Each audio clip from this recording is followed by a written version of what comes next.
السلام علیکم ورحمۃ اللہ وبرکاتہ۔ ناظرین، آپ کا میزبان محمد عامر کریم آپ کے پروگرام البلاغ کے ساتھ حاضر خدمت ہے۔ ناظرین، اللہ سبحانہ و تعالیٰ کی بے شمار نعمتیں ہیں جنہیں ہم شب و روز جن سے فائدہ اٹھاتے ہیں۔ کچھ نعمتیں ایسی ہیں کہ جو خال خال لوگوں کو ملتی ہیں، تو چونکہ وہ نعمتیں اتنی عام نہیں تو اس لیے لوگ ان کی قدر کرتے ہیں۔ لیکن کچھ نعمتیں ایسی ہیں کہ جن کی بڑی بہتات ہے، اللہ سبحانہ و تعالیٰ نے ہر ایک کو وہ نعمت عطا کر دی۔ چونکہ وہ نعمتیں اتنی زیادہ ہیں کہ ہم ان کی قدر نہیں کرتے، اور ان نعمتوں میں جو ایک بہت بڑی نعمت اللہ سبحانہ و تعالیٰ نے ہمیں عطا کی، وہ صحت اور تندرستی کی نعمت ہے۔ چونکہ یہ ہر شخص کو اللہ سبحانہ و تعالیٰ اس نعمت سے نوازتے ہیں، تو اس لیے ہم عموماً اس نعمت کی قدر نہیں کرتے، اور ہم اپنی صحت مند زندگی کو گزارنے کے لیے اور اس نعمت کو مسلسل رکھنے کے لیے کوشش نہیں کرتے۔ کیسے کریں؟ ظاہر ہے اس کے لیے ہمیں ورزش کرنا ہوگی، اس کے لیے اپنے خوراک کا خیال کرنا ہوگا، اپنی صحت کا خیال کرنا ہوگا، تبھی ہم اپنی صحت کو برقرار رکھ سکیں گے۔ اور ایک یہ بھی بڑا عام ذہنوں میں خیال آتا ہے کہ شاید اسلام میں ورزش کرنے کی اجازت نہیں ہے، شاید اس میں وقت کا ضیاع ہوتا ہے، یا کوئی کھیل کھیلنا وہ اس کی اجازت نہیں ہے، اور خاص طور پر نوجوانوں کے لیے جو کہ اپنی صحت کو برباد کر بیٹھتے ہیں، کہ جو اپنے فارغ اوقات کو صحیح طرح مصروف نہیں کرتے اور اس نعمت سے فائدہ نہیں اٹھاتے۔ سب سے پہلے تو میں آپ کی جو توجہ اس حدیث سے مبارکہ کی طرف دلانا چاہتا ہوں۔ نبی کریم صلی اللہ علیہ وسلم نے فرمایا کہ دو ایسی بڑی نعمتیں ہیں کہ جن سے اکثر لوگ فائدہ نہیں اٹھاتے۔ دو ایسی بڑی نعمتیں ہیں جن سے اکثر لوگ فائدہ نہیں اٹھاتے۔ وہ کون سی نعمتیں ہیں؟ وہ تندرستی اور صحت کی نعمت، اور وہ فارغ وقت کی نعمت۔ یعنی کہ جب فارغ وقت ہوتا ہے، ہم اس وقت کا صحیح فائدہ نہیں اٹھاتے، اس وقت کو ضائع کر بیٹھتے۔ ہم سمجھتے ہیں اس نعمت کو اس کو کوئی قدر نہیں کرتے، ہم اسے بڑے عرضہ سمجھتے ہیں۔ لیکن جب فارغ وقت نکل جاتا ہے، جب مصروفیت مل آتی ہے، تو تب ہم تعصب کرتے ہیں، تب ہم افسوس کرتے ہیں کہ کاش اتنا فارغ وقت تھا میرے پاس، میں یہ کام بھی کر لیتا، میں وہ کام بھی کر لیتا، میں ایسے بھی کر لیتا، میں ویسے بھی کر لیتا، تو آج اس جنجال میں نہ ہوتا، آج اس مشکل میں نہ ہوتا۔ دوسری، جب ہم صحت کو برباد کر بیٹھتے ہیں، تب خیال آتا ہے کاش کہ میں اپنی صحت کو قائم کر لیتا، اپنی صحت کو محفوظ کر لیتا، اس بری لت میں نہ پڑا ہوتا، میں کسی ورزش کر رہا ہوتا، اپنے جسم کو بچا لیتا۔ تب ہمیں خیال آتا ہے۔ واقعی ناظرین، یہ بہت بڑی دو نعمتیں ہیں۔ فارغ وقت کیا ہے؟ وقت ہے جو اللہ سبحانہ و تعالیٰ نے ایک امانت کے طور پہ ہمیں دے دیا۔ دوسری صحت، ہمارا جسم بھی ایک امانت ہے جو ہمارے ذمے ہے۔ یہ دو بڑی امانتیں ہیں جن میں خیانت کریں گے اس کا نقصان کسی کو نہیں، اس کا نقصان ہمیں ہی ہے۔ وقت کے بارے میں سورہ عصر میں اللہ سبحانہ و تعالیٰ نے بڑا کلیئرلی بتا دیا، وَالْعَصْرِ إِنَّ الْإِنسَانَ لَفِي خُسْرٍ إِلَّا الَّذِينَ آمَنُوا وَعَمِلُوا الصَّالِحَاتِ وَتَوَاصَوْا بِالْحَقِّ وَتَوَاصَوْا بِالصَّبْرِ، کہ انسان خسارے میں ہے، بے شک انسان خسارے میں ہے۔ لیکن وہ نہیں کہ جو ایمان لے آیا اور جس نے نیک عمل کرنے شروع کر دیے، اور جس نے حق کی تلقین کرنے لگ پڑا، جو صبر کی تلقین، یعنی کہ جو راہ حق پر لگ گیا اور جس نے کوشش اور جد و جہد کرنا شروع کر دی۔ دوسری چیز کہ دین کے اندر اپنی صحت کا خیال کرنا، اپنا خیال کرنا، صحت مند رہنا، یہ لازم ہے۔ ایسے نہیں ہو سکتا کہ آپ اپنے ہاتھوں سے اپنی صحت کو برباد کریں، اس کی اجازت نہیں ہے۔ حدیث مبارکہ ہے، قال النبی صلی اللہ علیہ وسلم المؤمن قوی خیر واحب الی اللہ من المؤمن الضعیف۔ مضبوط اور تنومند صحت مند مومن جو ہے وہ بہتر ہے اور اللہ کو زیادہ محبوب ہے اس مومن سے کہ جو کہ بیمار ہے، جو کہ کمزور ہے اس سے۔ کیوں؟ کیونکہ ناظرین آپ کی صحت جو ہے ہر چیز کے اوپر اثر انداز ہوتی ہے۔ آپ کے کام پہ اثر انداز ہوتی ہے، آپ کی تجارت پہ اثر انداز ہوتی ہے، آپ کی عبادت پہ اثر انداز ہوتی ہے، آپ کی روحانیت پہ اثر انداز ہوتی ہے، آپ کے تعلقات پہ اثر انداز ہوتی ہے، آپ کی معاشرت پہ اثر انداز ہوتی ہے۔ یعنی معیشت، معاشرت، تجارت تمام آپ کی صحت کے مرہون منت ہے۔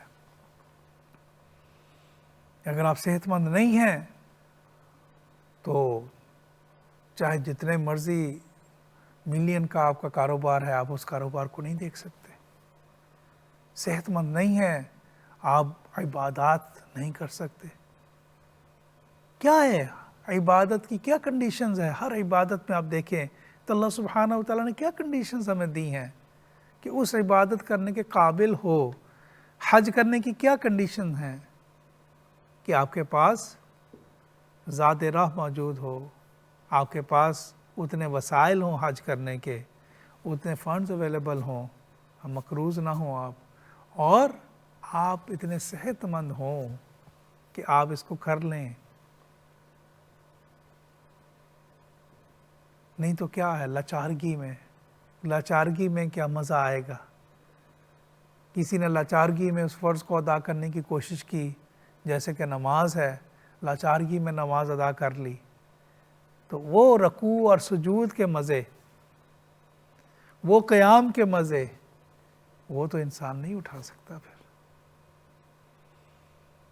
اسی طرح بال بچوں کے ساتھ اپنے گھر میں جو ہے انسان کا انٹریکشن ہوتا ہے، اپنے دوستوں کے ساتھ ملنا ملانا، آنا جانا، اگر صحت مند نہیں ہے تو آپ ان تمام خوشیوں سے اپنے دامن کو نہیں بھر سکتے۔ صرف کس وجہ سے؟ صرف اس وجہ سے کہ آپ نے اپنی صحت کے بارے میں فکر ہی نہیں کیا۔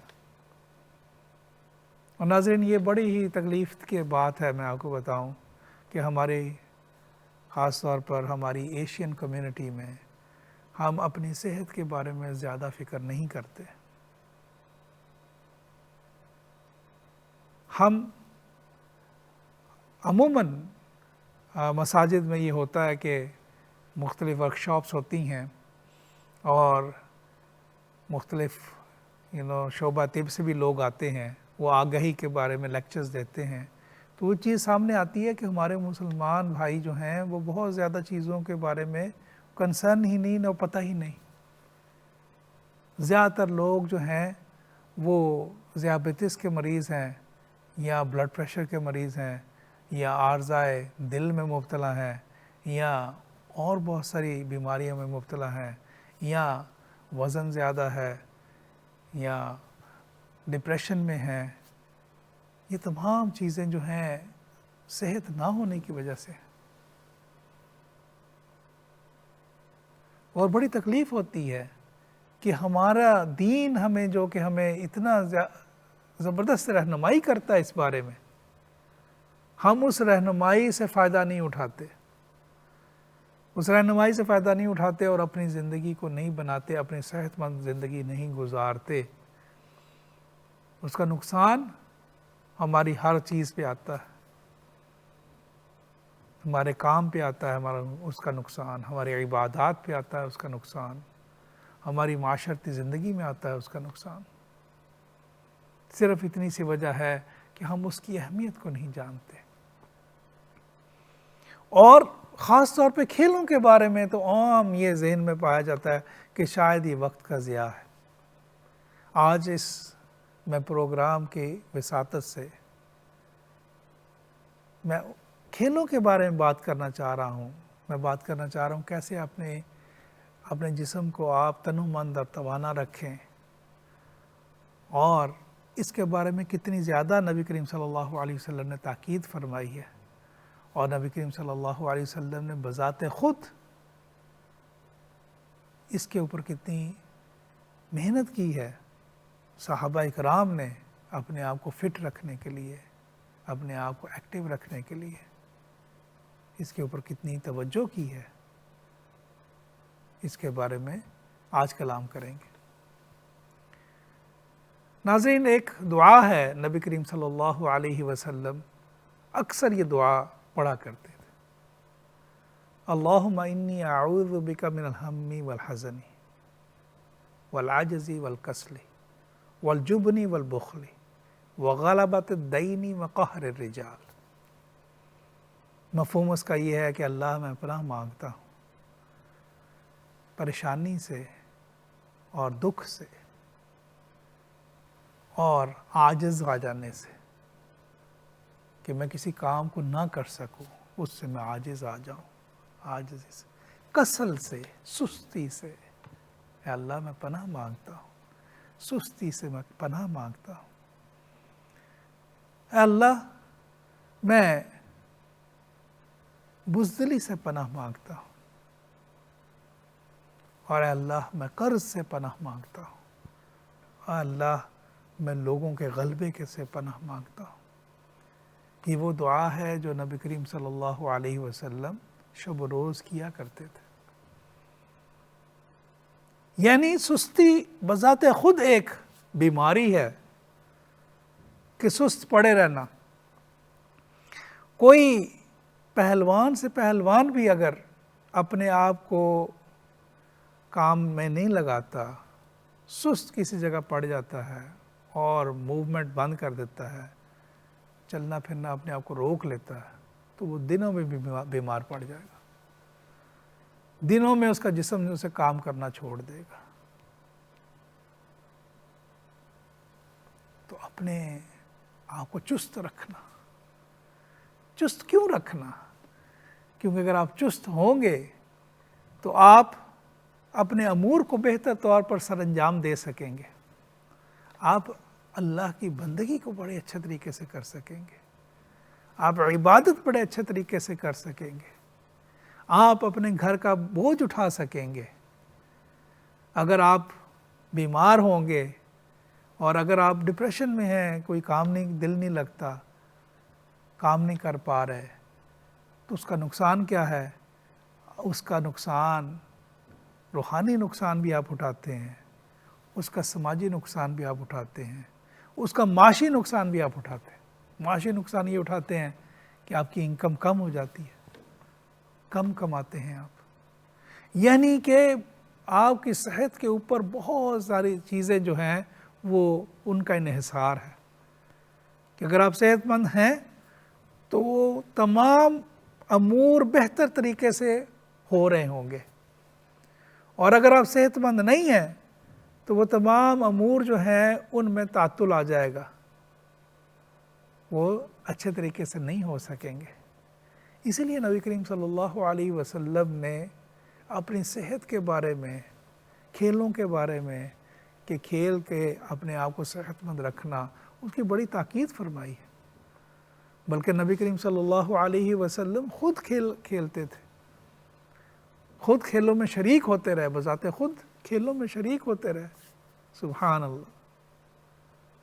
چہ جائے کہ ہم یہ سوچیں کہ نہیں یہ، ہاں اس پہ بھی ہم کلام کرتے ہیں کہ بعض کھیلیں، بعض ایسی کھیل کہ جس میں کہ ہم شریعت کی حدود و قیود سے باہر نکل آئیں، وہ ان کی اجازت نہیں ہے.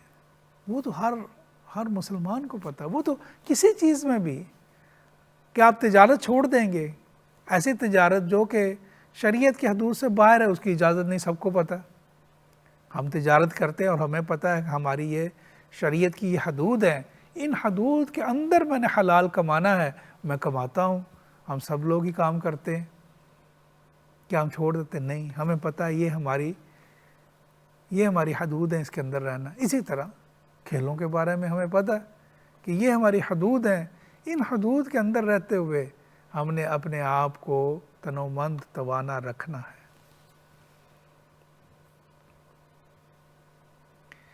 ایک حدیث مبارکہ ہے جس میں نبی کریم صلی اللہ علیہ وسلم نے ایک صحابی رسول سے فرمایا کہ آپ جتنی دور سے آپ آئیں گے، ان کا گھر مسجد نبوی قریب تھا تو گھر ان کا دور چلا گیا، تو وہ ذرا تھوڑے سے پریشان ہوئے کہ اتنی دور سے آنا ہوگا، تو نبی کریم صلی اللہ علیہ وسلم نے فرمایا جتنی دور سے آپ پیدل چل کے آؤ گے، جتنا زیادہ پیدل چلو گے اتنا زیادہ اجر اور ثواب ملے گا۔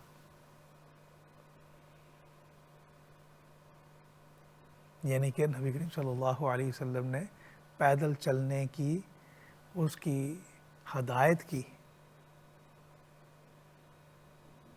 اور اس کا زیادہ اجر ثواب ہے۔ مسجد قباء میں نماز پڑھنا، نبی کریم صلی اللہ علیہ وسلم سب کو پتہ ہے کہ اس کا اجر و ثواب کتنا ہے۔ عمرہ کے ثواب کے اگر انسان وہاں جاتا ہے نماز پڑھنے کے لیے، نوافل ادا کرنے کے لیے، تو اللہ سبحانہ وتعالیٰ اسے عمرہ کا ثواب عطا فرماتے ہیں۔ تو نبی کریم صلی اللہ علیہ وسلم اکثر سواری پر یا پیدل مسجد قباء میں نماز پڑھنے جایا کرتے تھے۔ جو لوگ مدینہ شریف گئے ہوئے ہیں انہیں پتہ ہے کہ اچھا خاصا فاصلہ ہے وہاں سے، لیکن نبی کریم صلی اللہ علیہ وسلم پیدل، کیا یہ بات سمجھائی کہ آپ پیدل چلیں۔ اب آج کل ڈاکٹر دیکھیں، ڈاکٹر کیا کہتے ہیں؟ وہ کہتے ہیں کہ کم از کم ہر شخص جو آدھا گھنٹہ ضرور چہل قدمی کرے۔ اگر آپ اپنے آپ کو سستی سے بچانا چاہتے ہیں، اگر آپ اپنے آپ کو کسل سے بچانا چاہتے ہیں، آپ اپنے آپ کو بیماریوں سے بچانا چاہتے ہیں، کم از کم آدھا گھنٹہ آپ ضرور جو ہے وہ چہل قدمی کریں۔ اور اسلامی تعلیمات دیکھیں وہ کیا ہے، کہا گیا مسجد میں آ کے نماز پڑھو، بڑی تاکید کی گئی کہ مسجد میں آ کے نماز پڑھو،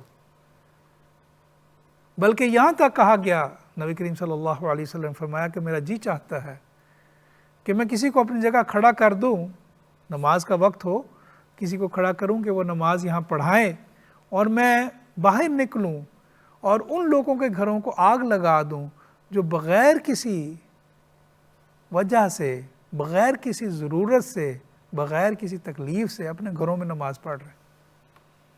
یعنی کہ مسجد میں نماز پڑھنے کی اتنی زیادہ تاکید نبی کریم صلی اللہ علیہ وسلم فرمائی۔ اگر آپ خود سوچیں ایک منٹ کے لیے، چلیں باقی ہم کام نہیں کرتے، باقی معاملات میں نہیں جاتے، اگر کم از کم ایک ہر شخص جو ہے وہ 5 وقت بعد جماعت نماز ادا کرنا شروع کر دے، اور اس کے لیے ظاہر ہے وہ پیدل چل کے کچھ تھوڑا سا فاصلہ طے کرے گا، تو اگر 5 وقت کی 5 منٹ کی بھی آپ چہل قدمی لگا لیں، واک لگا لیں، 25 منٹ کی بن گئی، آدھے گھنٹے کی بن گئی۔ اور اس کے بعد جو نماز کے رکوع اور سجود ہیں، ڈاکٹر کہتے ہیں یہ بہترین آپ کی جسم کی ایکسرسائز ہے۔ یہ تو میں آپ کو ایک مثال دے رہا ہوں جو کہ فرض میں سے ہے، کہ جو کہ ہمارے فرائض میں سے ہیں، جس کی نبی کریم صلی اللہ علیہ وسلم نے اتنی زیادہ تاکید کی ہے کہ آپ نے ہر صورت یہ کام کرنا ہے۔ آپ خود سوچیں، میں نے دیکھا بہت سارے اپنے مسلمان بھائی دیکھیں جو کہ نمازی ہیں، ان کو صحت مند دیکھا، ان کو لمبی عمر میں دیکھا، ان کی روٹین میں نے یہی دیکھی، وہ کوئی لمبی چوڑی ورزش نہیں کرتے، وہ 5 وقت کی نماز با جماعت ادا کرنا، اس کے لیے ظاہر ہے چہل قدمی کرنا، اس کے لیے آنا، اور اس کے علاوہ اپنی خوراک سنت کے مطابق رکھنا۔ جیسے نبی کریم صلی اللہ علیہ وسلم کے ارشادات ہیں کہ آپ کھانا کھاتے ساتھ ہی رات کو نہیں سو سکتے، تھوڑی سی چہل قدمی کریں، خوراک اتنی لیں، 3 حصے کریں خوراک کے، آپ کے پیٹ میں 1 حصہ خوراک ہو، 1 حصہ پانی کے لیے ہو، 1 حصہ ہوا کے لیے ہو، یعنی کہ اتنی خوراک لیں۔ آپ یہ دیکھیں کہ ان ارشادات پہ اگر وہ انسان عمل کرے تو وہ کتنا چاق و چوبند اور صحت مند رہے گا۔ یہی وجہ ہے کہ آپ صحابہ کرام کے معمولات کو پڑھیں اور نبی کریم صلی اللہ علیہ وسلم کے دور کو پڑھیں، آپ کو خال خال ہی ایسے جو ہے واقعات ملیں گے کہ صحابہ کرام بیمار پڑ گئے۔ وجہ کیا تھی؟ خوراک کے اوپر توجہ، خوراک سنت کے مطابق، یعنی کہ بسیار خوری نہیں، اور اس کے علاوہ اپنے آپ کو صحت مند رکھنے کے لیے اپنے آپ کو زیادہ سے زیادہ ایکٹیو رکھا گیا۔ اس سے کیا ہے کہ صحابہ اکرام کی زندگیاں جو تھیں روحانی طور پہ جہاں اللہ سبحانہ تعالیٰ نے انہیں عروج دیا ہوا تھا، جسمانی طور پہ بھی بہت فٹ تھے وہ۔ یہی وجہ ہے کہ جنگوں میں، غزوات میں صحابہ اکرام نے وہ معرکے کیے کہ عقل جو ہے ششدر رہ جاتی ہے، صحت مند تھے۔ اور اس لیے ناظرین، یہ ہمیں اس چیز کا ہمیں بھی سوچنا چاہیے، خاص طور پہ اس دور میں کہ جب بہت زیادہ ہمیں جو ہیں سہولیات مل گئیں۔ سہولیات کی وجہ سے کیا ہوا کہ ہم سست پڑ گئے۔ ظاہر ہے اب گاڑیاں آ گئیں، جس سے کیا ہوا کہ چلنے کا عمل بہت کم ہو گیا، واک بہت کم ہو گئی۔ اسی طرح اور بہت ساری سہولیات آ گئیں، جن سہولیات کی وجہ سے کیا ہوا کہ ہمارا فزیکل ایگزرشن، یعنی کہ ہم جسمانی طور پر جو ہمارا کام کاج ہے وہ کم ہو گیا۔ جتنا کام کاج ہمارا کم ہوتا چلا جاتا ہے، اتنا زیادہ اس چیز کا احتمال ہوتا ہے کہ انسان جو ہے وہ بیماری کی طرف جائے گا۔ ظاہر ہے اس کا وزن بڑھے گا، اس کے اور معاملات ہوں گے، بیماری کی طرف راغب ہوگا۔ ایسے میں وہ کیا کرے؟ ایسے میں ہمارے موجودہ دور میں جو چیز سمجھ میں آتی وہ یہ ہے کہ ہمیں ہر ایک کو کوئی نہ کوئی تھوڑی بہت کھیلوں کے اوپر اپنے آپ کو لگانا چاہیے۔ کسی نہ کسی کھیل کی مصروفیت ہمیں لینی چاہیے، اور یہ بات سنت کے مطابق ہے۔ اور ناظرین، ابھی وقفے کا وقت ہو رہا ہے، وقفے کے بعد انشاءاللہ ہم بات کریں گے کہ نبی کریم صلی اللہ علیہ وسلم کون کون سی کھیلیں کھیلتے رہے، اور صحابہ کرام نے کون سی کھیلوں میں شمولیت کی، اور کیسے انہوں نے اپنے آپ کو تندرست و توانا رکھا۔ امید ہے آپ ہمارے ساتھ رہیں۔